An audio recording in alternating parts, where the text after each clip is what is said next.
তো মস্তিষ্কে রক্ত সরবরাহ কমে গেলে কি হয়? আপনার শরীর যে অক্সিজেন নেয় তার 20% একা মস্তিষ্ক নিজেই ব্যবহার করে, অর্থাৎ আপনার ব্রেন 20% অক্সিজেন ব্যবহার করে। তো স্ট্রেস, ভুল খাবার, বয়স বাড়া বা ব্যায়ামের অভাবে এই রক্ত সরবরাহ মস্তিষ্কে কমে যায় এবং মস্তিষ্কে যে হিপোক্যাম্পাস আছে সেটা সংকুচিত হতে শুরু করে।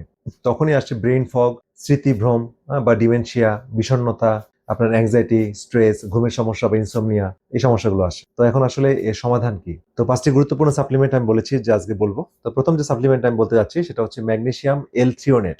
তো এটি ম্যাগনেসিয়ামের এমন একটি রূপ যা ব্লাড ব্রেন ব্যারিয়ার বা রক্ত এবং মস্তিষ্কের মাঝে যে প্রতিবন্ধক দেয়াল আছে সেটা পার হয়ে সরাসরি মস্তিষ্কে গিয়ে কাজ করে। ব্রেনের এটিপি বা শক্তি উৎপাদন বাড়ায়, ক্ষতিগ্রস্ত স্নায়ু সংযোগ মেরামত করে এবং ফাইট অর ফ্লাইট রেসপন্স বন্ধ করে ভালো ঘুম আনে। পার্কিনসন এবং অ্যালঝেইমার্সের ঝুঁকিও কমাতে খুবই গুরুত্বপূর্ণ ভূমিকা পালন করে।